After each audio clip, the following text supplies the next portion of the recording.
எல்லா புகழும் இறைவனுக்கே. வீடியோ போட்டு லாங் டைம் ஆயிடுச்சு. நம்ம சேனல் இப்போ 2000 சப்ஸ்கிரைபர் பிடிக்க போகிறோம். இதெல்லாம் உங்களுடைய சப்போர்ட்னால தான் எனக்கு கிடைச்சது. சப்ஸ்கிரைப் பண்ண அத்தனை சப்ஸ்கிரைபருக்கும் என்னுடைய மனமார்ந்த நன்றியை நான் தெரிவிச்சுக்கிறேன். வீடியோ போடுறது தான் லாங் டைம் ஆச்சு. ஷார்ட்ஸு நான் வீக்லி ஒன்ஸ் போட்டுட்டு தான் இருக்கேன். நிறைய பேர் எனக்கு சப்போர்ட் பண்ணிக்கிட்டு இருக்கீங்க. அல்ஹம்துலில்லாஹ், இறைவனுக்கு நான் நன்றி சொல்லிக்கிறேன். போன வீடியோவில் பெண்கள் சுயதொழில் செய்கிறத பற்றி போட்டிருந்தேன். நிறைய பெண்கள் சப்போர்ட் பண்ணியிருந்தீங்க. கமெண்ட்ஸ்லேயும் நிறைய பேர் கொஸ்டின்ஸ் கேட்டிருந்தீங்க.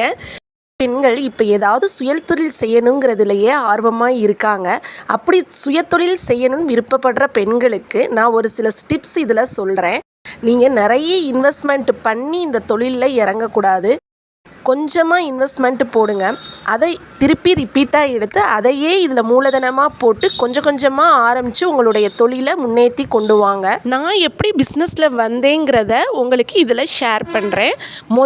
நான் பிஸ்னஸ் ஆரம்பிக்கையில் 1000 கடன் வாங்கி தாங்க நான் ஆரம்பித்தேன். அவங்கள்ட்ட திருப்பி அந்த 1000 கொடுத்துட்டேன். அதுக்கப்புறம் ஒவ்வொருத்தராக எக்ஸ்ட்ரா திங்ஸ் கேட்குறனால 10,000 கடன் வாங்கி தான் நான் இன்க்ரீஸ் பண்ணேன் என்னுடைய பிஸ்னஸை.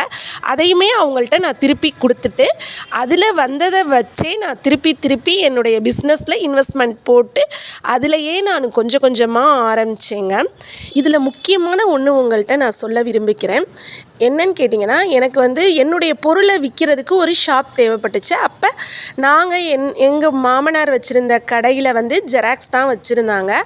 அது லாக்டவுனுக்கு அப்புறம் ரொம்ப ஜெராக்ஸ் டல்லாகிருச்சு. அந்த ஷாப்பில் இருந்து தான் நாங்கள் இந்த பிஸ்னஸாக ஆரம்பித்தோம். கடையிலையுமே வியாபாரம் ரொம்ப கம்மியாக இருக்குங்க. ஒரு தொழில் புதுசாக ஆரம்பிக்கிறதுனா சும்மா இருக்குதா, ரொம்ப கம்மியாக இருக்குங்க. ஒரு டே ஃபுல்லாக உட்காந்துருப்போம், ஒரு வியாபாரம் கூட வராது. அப்புறம் நான் யோசனை பண்ணேன். 2 பேக்கில் திங்ஸ் எல்லாம் என்னுடைய ப்ராடக்ட்லாம் எடுத்து வச்சுட்டு பக்கத்தில் இருக்க ஸ்கூலில் இருக்க டீச்சர்ஸ்கிட்ட போய் இதெல்லாம் நாங்கள் இந்த இடத்துல வச்சு சேல் பண்ணுறோம், உங்களுக்கு வேணுமான்னு கொடுத்துட்டும் வருவேன். அப்படியே அவங்க என்னுடைய ஷாப்லேயே வாங்க ஆரம்பிச்சிட்டாங்க.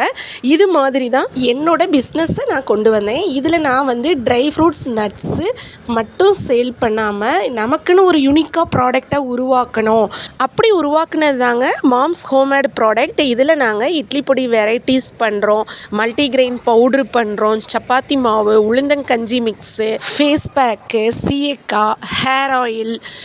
இன்னும் நாங்கள் எங்கள்கிட்ட இருக்க டேட்ஸ், நட்ஸை வச்சு நிறைய கஸ்டமர் மதிப்பு கூட்டி லட்டு மாதிரி செஞ்சு கேட்பாங்க. எங்களால் என்ன கஸ்டமைஸ் பண்ணி கொடுக்க முடியுமோ அதெல்லாம் நாங்கள் கஸ்டமைஸ் பண்ணி கொடுக்குறோங்க. இப்போ என்னுடைய பயணத்தில் ஒரு பெண்ணையும் நான் சேர்த்துருக்கிறேன். இன்னும் நிறைய பெண்களுக்கு வேலை கொடுத்து பெண் தொழில் முனைவோரை உருவாக்கணுங்கிறது தான் என்னுடைய குறிக்கோள். இந்த மாதிரி தாங்க நம்மளுடைய பிஸ்னஸில் தொடர்ந்து நம்ம ஒரு செயலை செய்யல இறைவன் அதுக்கு உண்டான வழி தன்னால் காட்டுவாங்க. எதுக்குமே நம்ம மனம் சோர்ந்துடக்கூடாது. சொல்கிறவங்க எது வேணாலும் சொல்லுவாங்க. நமக்கானது நம்ம தாங்க தேடி போகணும். உண்மையாகவும் நேர்மையாகவும் இருந்தோனாவே எல்லாமே நமக்கு சேருங்க.